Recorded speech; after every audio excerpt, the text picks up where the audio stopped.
Want to build donor relationships that last? At Dobson Philanthropic, we teach the proven systems behind the success of ministries like Focus on the Family. Stop losing donors. Start building a thriving, sustainable future. Visit fundraisingisdead.com.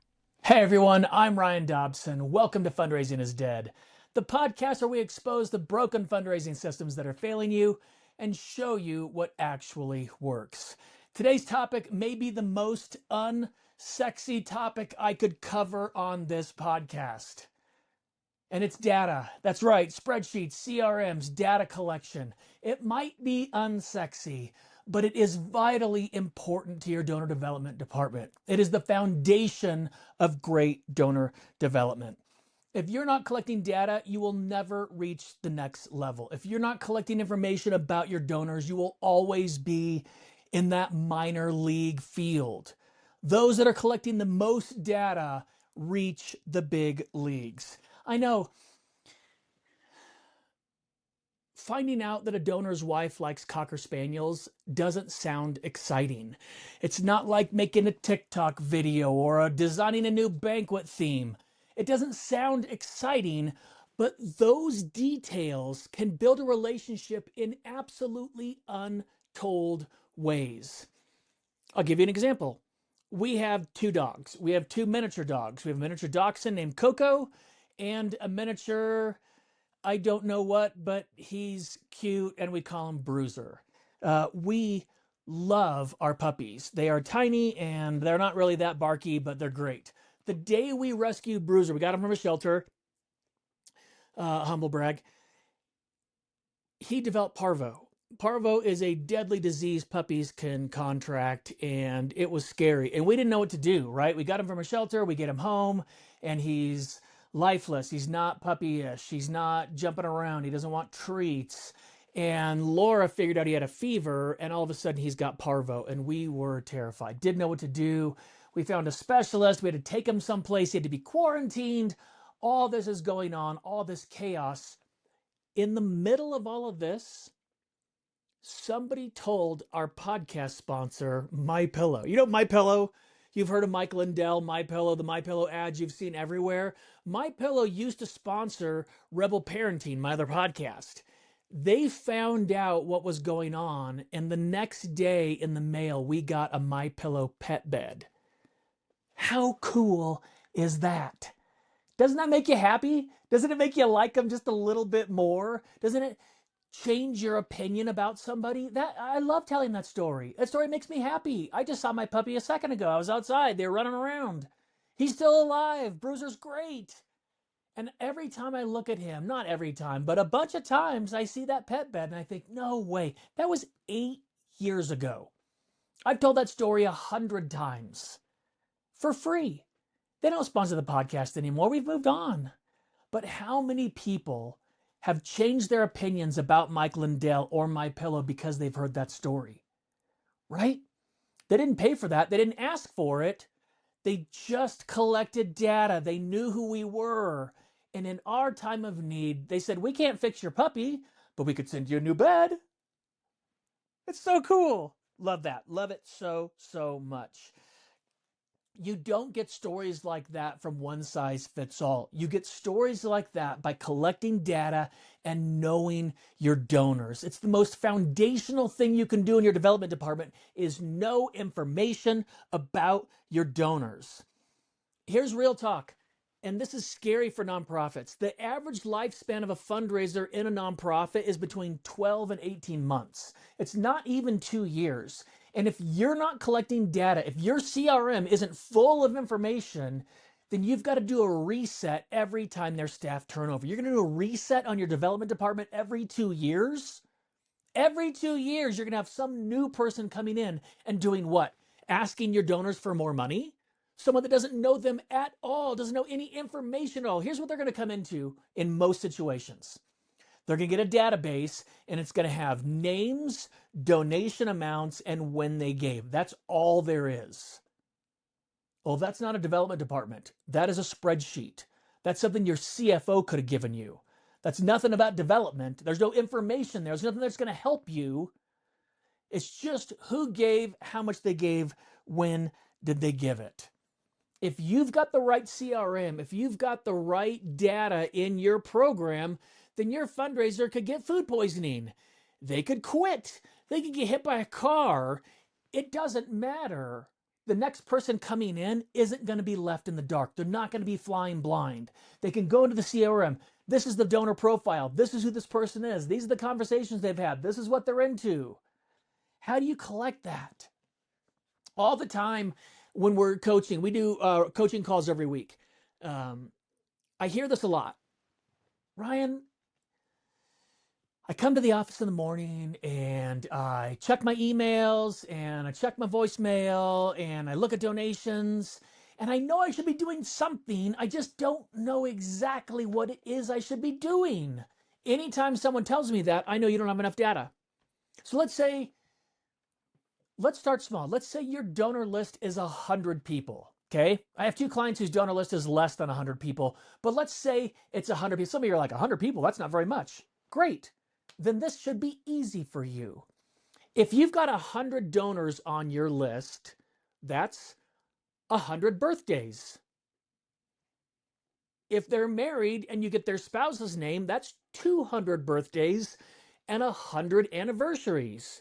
If you add in notes that say, I prayed for you today, or I was thinking about you today, I've just given you 500 different pieces of communication for your list. We haven't even scratched the surface. I just hit birthdays and anniversaries. I didn't get to anything deeper than that. Just that. With 100 people on your list, if you can also send a, hey, I was thinking about you today, appreciate you. Hey, I prayed for you today. Anything else I can pray for you about? Anything, something specific? That's 500 pieces of communication you need to handle. And it's easy. You can preload that. You can pre-write cards. You can spend a day doing that stuff. But you've got to collect the data. Use your CRM. I didn't even know what a CRM was when I started collecting data. I started collecting data on clients when I worked in Washington, D.C. at a political think group. We had a conference every year, and I collected data on the conference attendees to make sure their time in D.C. was great, that they wanted to come back to our event over and over again. So I was collecting data, and I found a book by a guy named Harvey Mackay. Harvey Mackay was an envelope salesman in the 80s. It sounds exciting, right? Ooh, envelope salesman. Well, he developed a system of memory that made him a multi-millionaire. I read his book, How to Swim with the Sharks Without Being Eaten Alive. It's a sales book. It's for salespeople, but it's great for collecting information. Harvey Mackay developed the Mackay 66. It's 66 different pieces of information you can collect on your donors and clients. Because that sounds like a stalker. Yeah, you're trying to be somebody's friend. You're trying to find out as much information as you can about your donors so that you can serve them better. They've already donated to you. Now it's your chance to serve them, but you can't if you don't know them. You can't if you don't know anything about them. You've got to collect data. Use the Mackay 66. You can download it for free at fundraisingisdead.com. But there's things like where they went to college, anniversaries, kids' names, hobbies, favorite vacation spot, pet peeves. Do you need all 66? No, but you do need some. You need some information. You gotta know your donors. And the more you know them, the better you know them, the more they will know you. They will instinctively know your needs. They will want to donate to your ministry. They will want to donate to your charity because you're becoming friends with them. Look for the little things. I called 1,100 parents. I used to work for a camp, and I would call parents that sent their kids to camp and just thank them for coming. You sent your kids to us for 2 weeks. That's a big deal. 2 weeks? To let us teach them for 2 weeks? Thank you. We appreciate you. It cost you a bunch of money. It cost you some time in your summer. And I would call and thank them. And I would look for the littlest things to build the relationship. I'll just give you some of the examples. By the way, just thinking differently. I remember the Apple campaign, Think Different, and they had Steve Jobs, and they had Gandhi, they had, Bob Dylan, they had Andy Warhol, people that think differently. You can just think differently about your donors, and it'll open up a whole new world. I was calling parents that sent their kids to camp. What was it? Donors. I don't remember. I remember I was talking to a lady on the phone. It was in the middle of COVID, which was craziness. And she was caring for elderly parents. It's before we knew any information. They were isolating, they were quarantining, all the things. It was early on. And she told me she hadn't gotten to get her hair done in 2 months. And she didn't like the way she looked. She told me all kinds of stuff, that it was hard. She was lonely. She wasn't getting to get out of church. She wasn't in community. And her one thing that was like her little special thing that she did is she would go to McDonald's every now and then and get Egg McMuffins for breakfast. That was like her special treat. And I was like, no way. I got off the phone with her. I went down to McDonald's. I got 2 gift cards, put it in a card, sent it to her, said, hey, have breakfast on us. How easy is that? It's nothing. It's nothing. It's no big deal. That's what you can do for your donors. She smiled when she got them. She got breakfast. When she gets breakfast, she thought of the group I was working with. That's what you can do. The little things. Oh, I had 2 more. What was it? Oh, yeah. I got 3. I was calling a parent that sent their kid to a camp, and I realized they lived in Santa Rosa, California. Well, I have good friends in Santa Rosa, so when I called and left a message, I said, hey, I'm in Santa Rosa all the time. I've got a friend that's a pastor out there.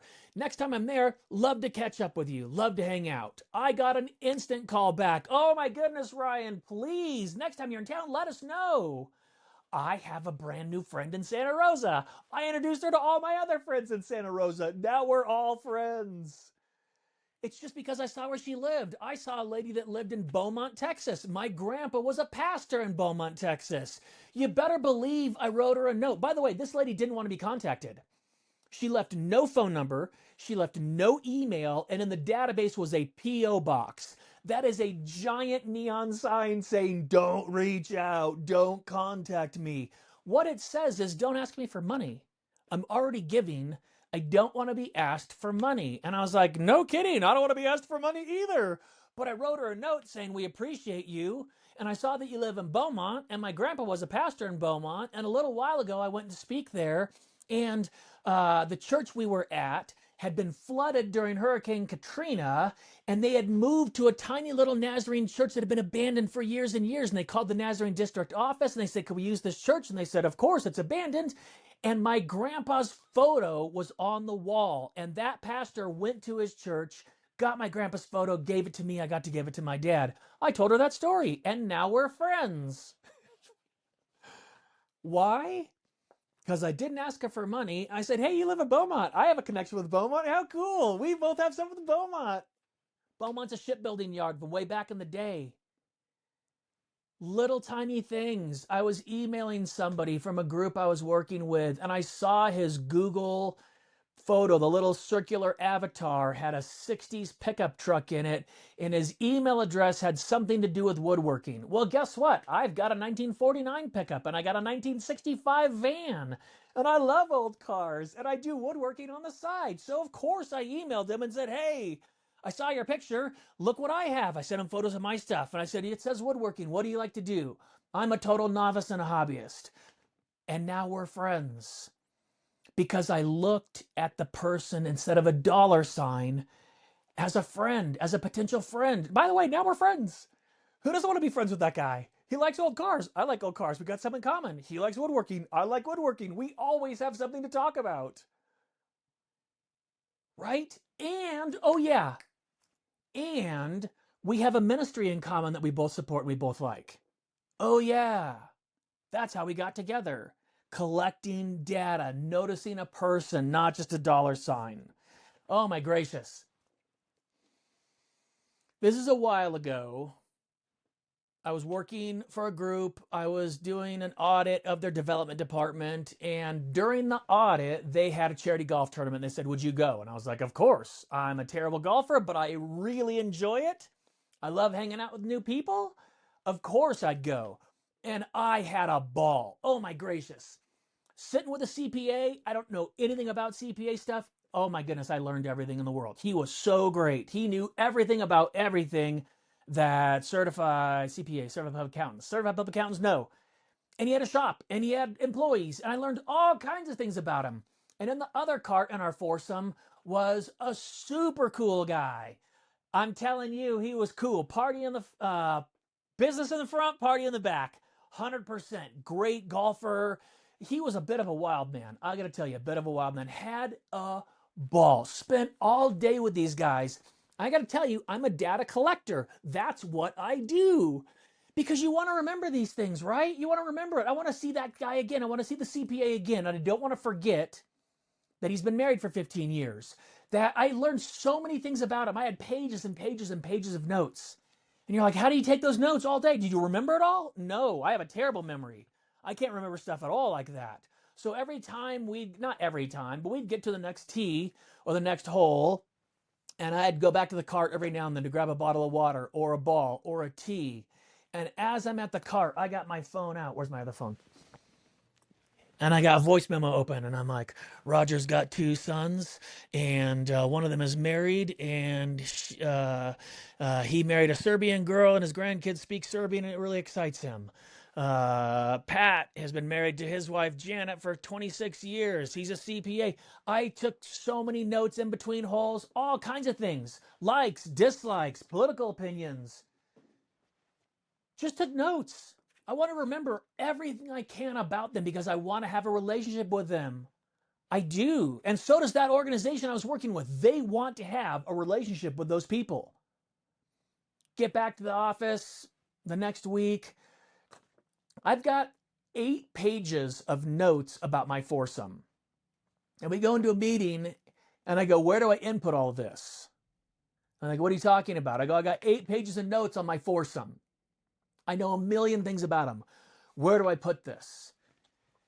And I got blank stares back. Oh, I cannot tell you the sinking feeling that hits me in my gut when something like that happens. You're telling me you got a bunch of golfers.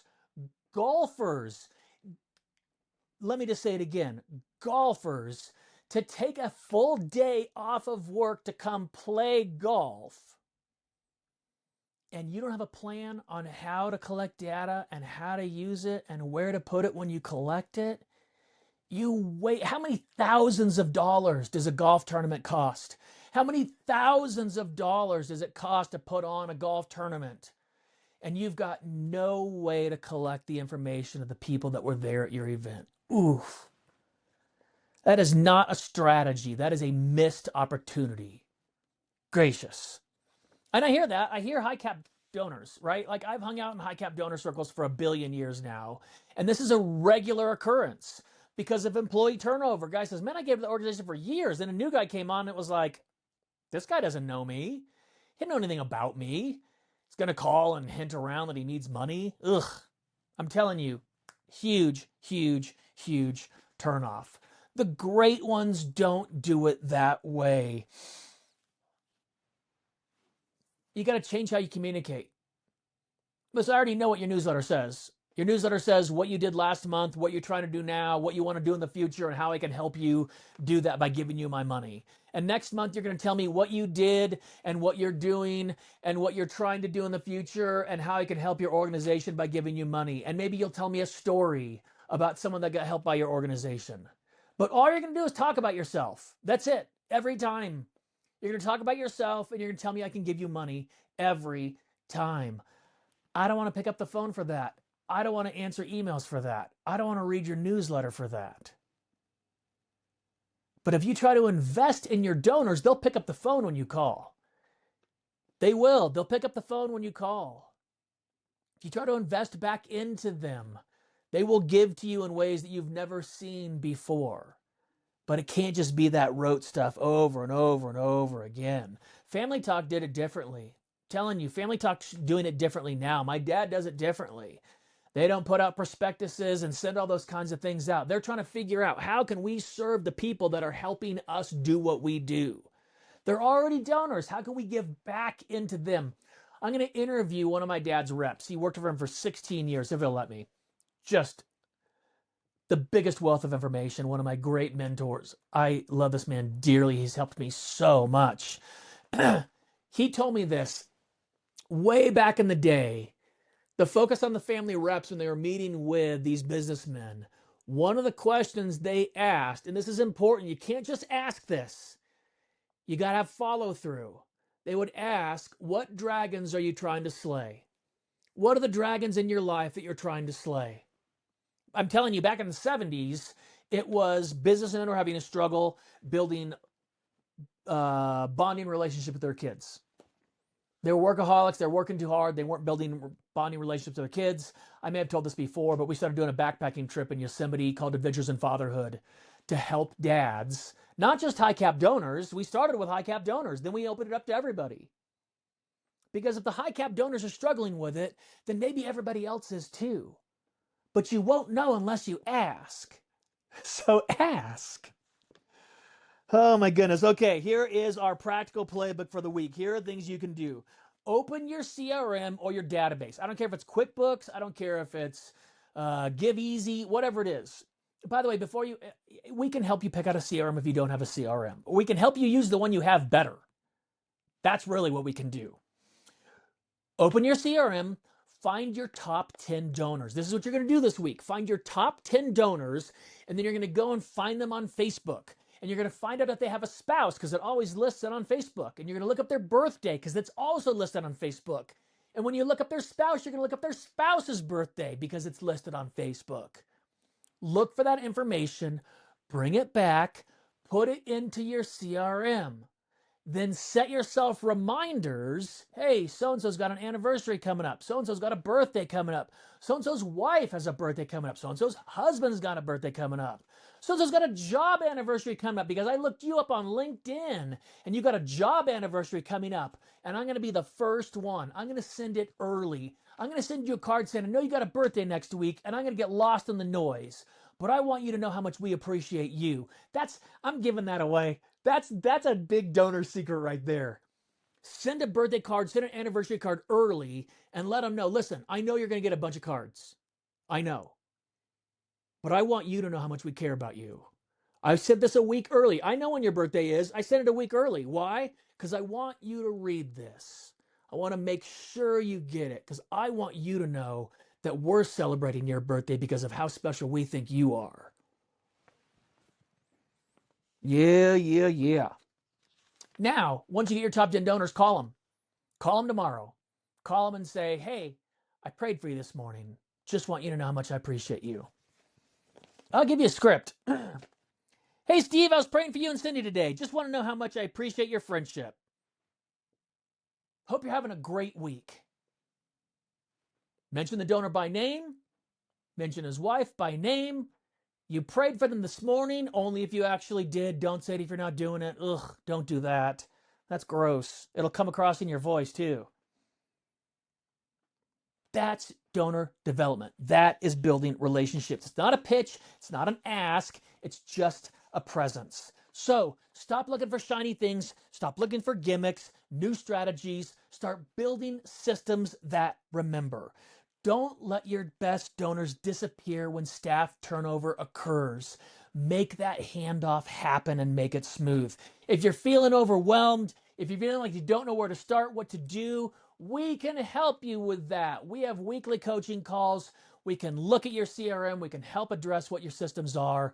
We can help get you back on the right track. Go to fundraisingisdead.com, schedule a free strategy session. We do them all the time. We'd love to help you out. The goal isn't just to raise money. It's to build friendships that sustain your mission for a lifetime. And you can do it. God bless you all. Hope you're having a great week. Next week, I'm going to talk about banquets, the one evening that can make or break your next year's budget. Can't wait to share it with you. Struggling to keep your donors? Wondering why they're walking away? At Dobson Philanthropic, we help nonprofits turn donor loss into lasting loyalty with a system that works. Grow, thrive, win. Visit fundraisingisdead.com.